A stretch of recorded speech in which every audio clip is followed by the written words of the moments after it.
Susie, beautiful day out there. Dr. Andrew Forsyth from Cultus Lake Veterinary Hospital here with me. Thanks for being here. My pleasure. Always a pleasure today. Good. Nice Mother's Day. It's a nice Mother's Day. Just before we get to any questions, I want to say Happy Mother's Day to my mom. I have the best mom in the world. I love you, Mom. Have a great day. Happy Mother's Day, Joan. All right, we have Lisa from Nanaimo on the phone with us. Good morning, Lisa. Hi, good morning. I just want to know, I have a cat, Gilbert. He has been diagnosed with crystals in his urine. Yes. And so we're on this very expensive cat food. Right. Can I go to the pet store and buy the medical cat food instead of the stuff from the veterinary office? Quick answer, no. The very specially formulated foods that are developed for cats that have crystal issues, you really need to stay on the veterinary prescribed food. I can't stress this enough. We have numerous patients over the years. We've put them on the specially formulated food because these cats have an issue. They form crystals in their urine. People feed the food for months to even years and they go, oh, it's not a problem anymore, and they switch and then bang, they block up and it's expensive. Cats aren't cattle, they're not Great Danes, they don't go through a lot of food, and maybe there's a few dollars difference between the veterinary bag and the generic stuff, but I can guarantee you it's money well spent. All right, good luck with that, Lisa. Can't stress that enough. Yeah. And Gilbert. Yeah. Hope he's feeling better. Great Name for a cat, too, by the way. Anita's on the line from Kamloops. Good morning, Anita. Good morning. Happy Mother's Day, Lynn. Thank you, sweetie. What's your question? I have a question. I have a 6-year-old golden retriever that is experiencing sudden loss of the use of her back limbs. Right. We thought it was conducive with her exercising, and it happened yesterday, and she was just trying to get up on the couch.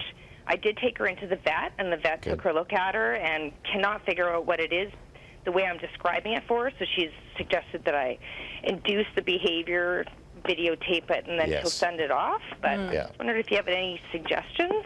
How scary. Yeah, I think that's a great idea. I mean, a picture paints 1,000 words type of thing. But it's well worth getting that video. If you can do that, your veterinarian has all sorts of tools at his disposal. He can email that to specialists. We can put it on websites like VIN and get opinions from all over the world.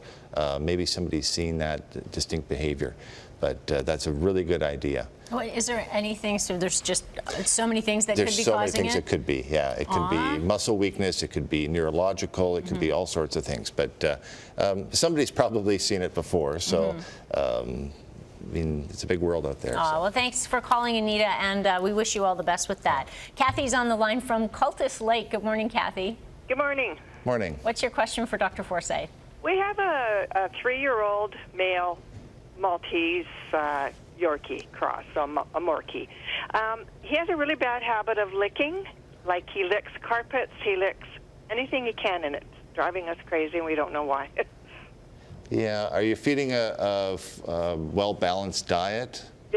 We buy very expensive dog food for him, and he's never had a change of dog food. So he's not licking himself, he's just licking everything else? No, he doesn't lick himself. Yeah, okay. But carpets and floors and things like that. Huh. Yeah, that can, again, just because you're feeding an expensive dog food doesn't mean it's well-balanced.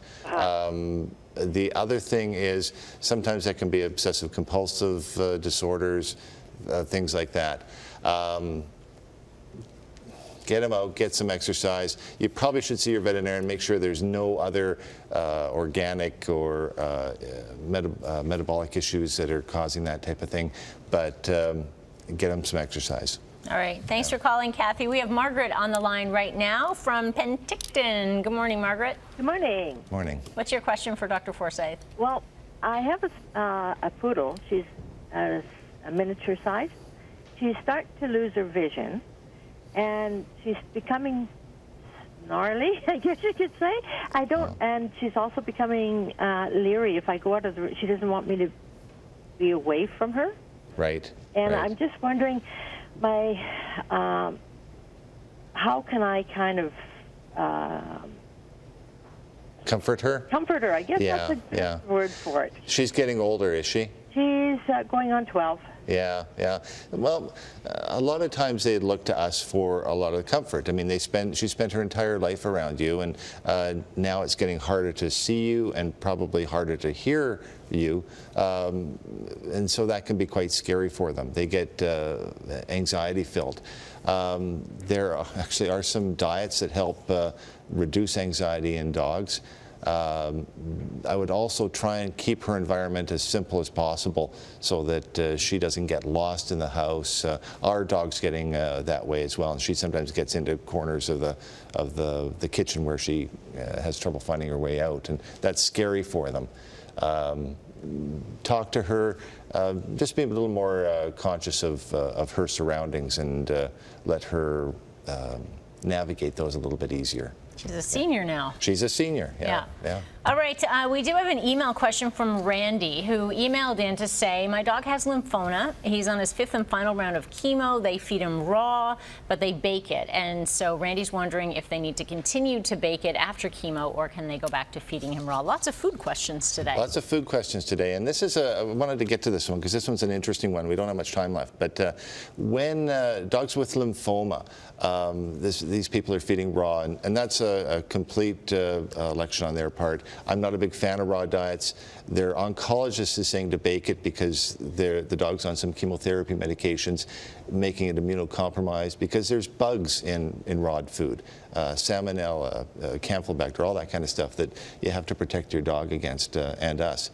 But I brought on this can of dog food here. It's a food made by Hills called ND. This is a food specifically formulated for dogs with lymphoma. Quickly, dogs with lymphoma usually last about 30 days without treatment. With treatment, they last about 250 days on average. If you feed this food and do a standard chemotherapy, they'll live about 350 days, which is significant. And that's nutrition. That's the power of nutrition. Okay. So there you go. Okay, Randy. Well, I hope that answered your question, and good luck with your pup. Thanks to everybody who gave us a call there. If you have any more questions for Dr. Forsyth, check out his website, ComoLakeVet.com, or like him on Facebook, Como Lake Veterinary Hospital. Thanks so much, Dr. Forsyth. Next week, Certified Home Inspector James Dobney's back. Send your questions to weekendnews@globaltv.com or post them on our Facebook page at GlobalVC.